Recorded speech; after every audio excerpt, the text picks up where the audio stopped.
Chapter 1 of Reclaiming Love, Connecting Your Head and Your Heart begins with the actual term emotional chastity. Emotions and chastity. Let's look at each term, define them, and then talk a little bit about kind of the cultural nuances around those meanings, right? So emotions, let's start with that.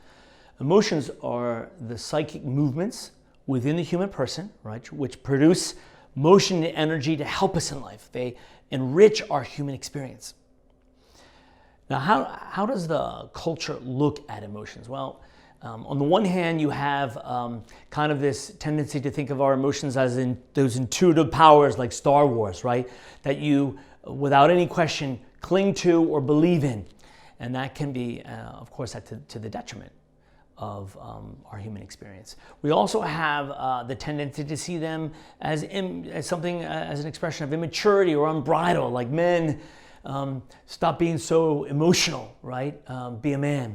Or women, you all have those emotional meltdowns, so you can't control your emotions anyway. So there's these prejudices that are out there regarding the word emotions. And Reclaiming Love wants to find the happy medium in the understanding of our emotional world. What about chastity?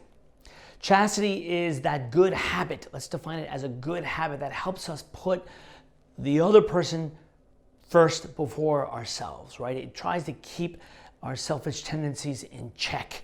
It's that virtue that fosters collaboration between our head and our heart, so as we can choose love authentically.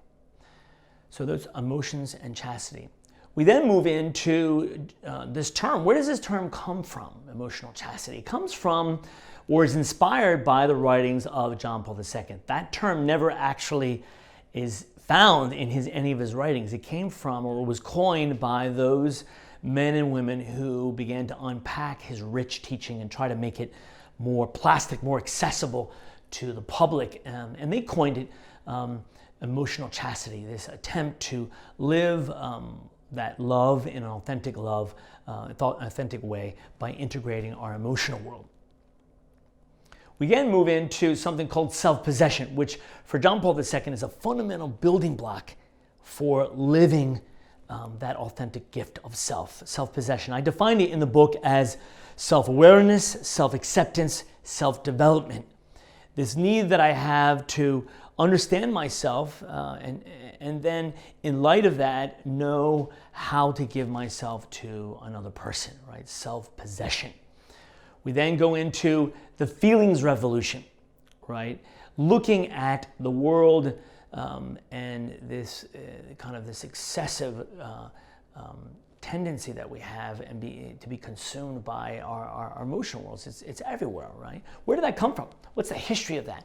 Well, it begins in the 19th century or early 20th century, 1900s, with Sigmund Freud and his understanding or misunderstanding of the emotions and any control of the emotions as being something neurotic. And that's not true, right? We know that our emotions are a gift, but there is a need to channel them in the right and correct way for the good of yourself and for another person, right? So that did come about and has been kind of part of the struggle of understanding ourselves and the role of our emotions in human love. And that came from what we call the feelings revolution. Living emotional intentional. How do we live it?